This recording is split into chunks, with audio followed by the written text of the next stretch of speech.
No, I won't back down. And action!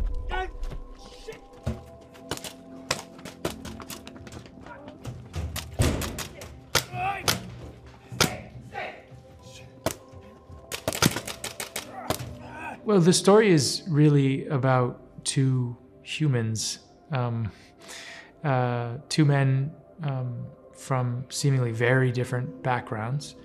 One, whom I play, is John Kinley, who's a special forces sergeant who's very experienced in the field of military and in warfare, and is in Afghanistan, has been deployed numerous times, and has a tremendous amount of experience, and has dealt with many different Afghan interpreters and has found himself in many different situations. He runs a unit that looks for Taliban munitions and explosive sites.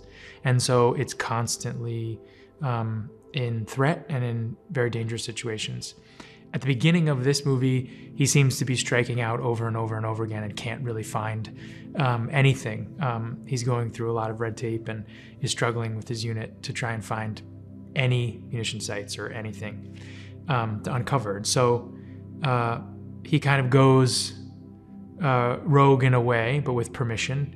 And after losing an interpreter and losing some of his men early on in the movie, he gets a new one.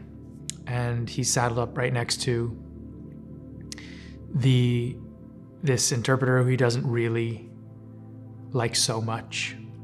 And so begins the journey of the film. I think the interesting thing about the relationship between John and Ahmed is, it's more of it's a relationship out of necessity, really, more than a friendship or anything else. So you have these two guys where, John is kind of stuck with Ahmed, like, I need you, you are my translator in this country.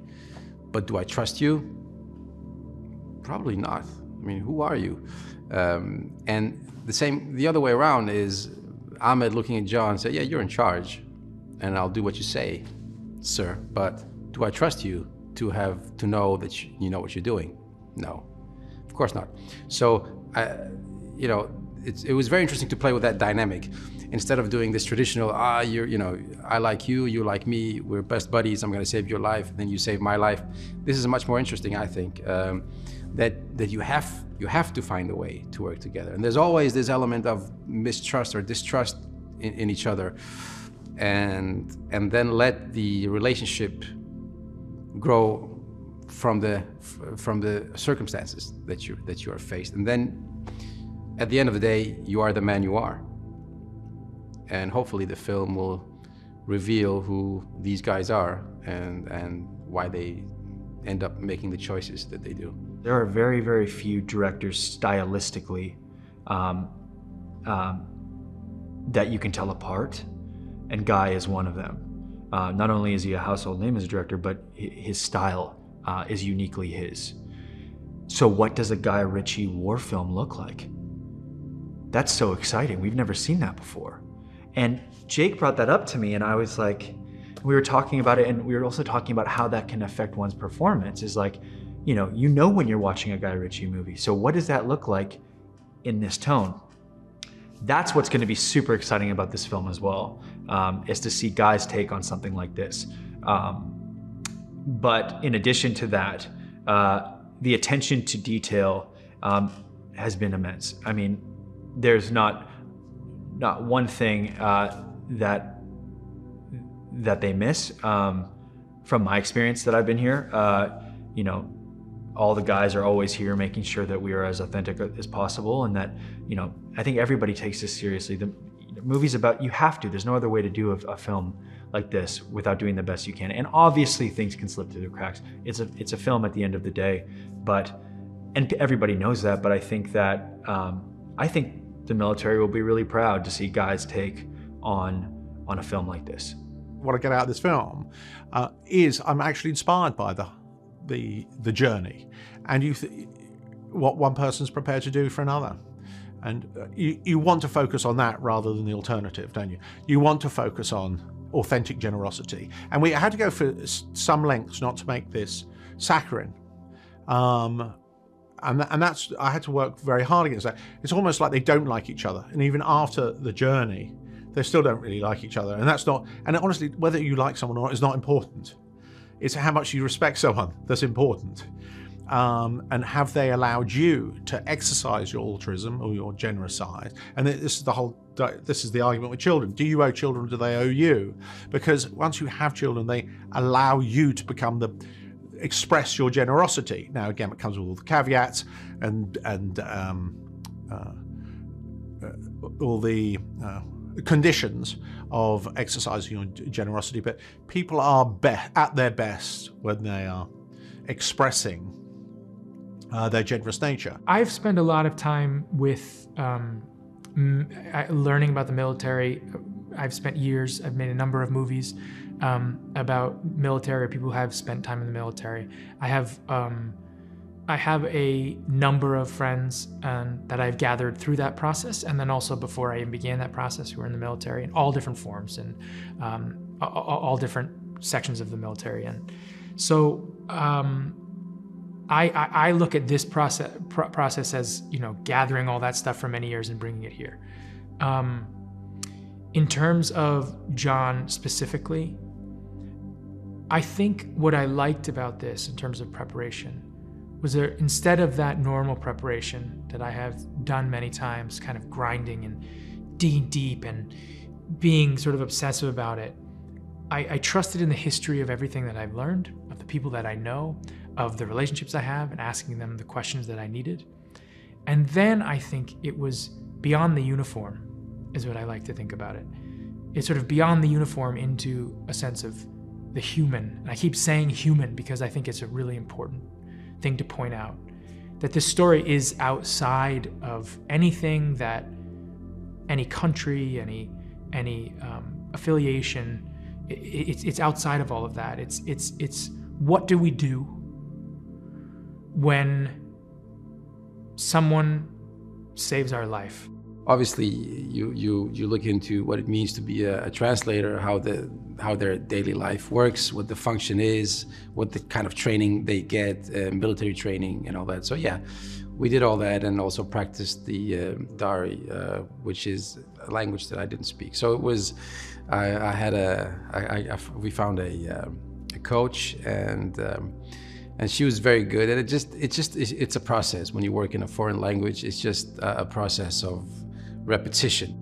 I do think that this film gives a new take on the Afghan war, and I think that, like the films prior and the films that come afterwards, they're all necessary to give a broader context of what that was like. What I would say that this film really does, though, is humanize people and characters, and that is the perspective that I love to see. In this day and age, empathy is what we all need. I think it's pretty obvious at this point, is taking a step back and at the very least trying to understand what it's like to be in somebody else's situation. And Jake's character, John, has to go through his own journey of realization through this brutal experience. He comes home and realizes that the person who allowed that to be possible, that person's life's still at risk. And he has a moral obligation to go back and get him. I've worked with our Army Department before. They are meticulous in their details. I think one of the best parts about this movie is that we were using airsoft guns and weaponry. And what that did was allow for a reality, a sense of truth to the weapon itself, but at the same time, great safety, which I think is of utmost importance and I know is really important to Guy. It allowed us to be freer with the weapons, and we were always very safe. I'm always very safe. But I think that transitioning into those types of weapons for movie making was wonderful and really important. I like the fact that, a film should first and foremost be entertaining, that people should watch it and hopefully eat some popcorn and have a laugh and be excited. But But at the same time, I like the fact that when, as a byproduct, that a film can show the different people from different cultures who may look apart and who may not even understand each other in the same situation that they're thrown in, at the end of the day, have the same desires and ambitions and needs, which are very simple. People just want a family, and they want to be able to keep their family safe, and they want to give themselves and their children opportunities. I think that is what binds us all. I think the movie is an action, adventure, thrilling film. I think like any great genre movie that is action and adventure, I think at the heart of it is a real relationship. At the heart of it is something moving. And I think even though you will be thrilled while watching it, I think hopefully in the end, you will be moved. And may it, like so many of the wonderful movies I've seen that have moved me, have you walk out saying, I'm gonna think about those other things in my life that maybe people I could help or something I could do, and also be entertained. I think that the audience are gonna love this film. I loved reading it, I loved making it. I cannot wait to see the final product. Like any good film, it's going to be a hell of a roller coaster ride. And like any good film, this film is going to make you think in the end. Hey guys, meet Ahmed, our new interpreter. Why he wants this job? I need the money. Money isn't the reason he wants this job. It's Alabama killed his son. What do we do when someone saves our life?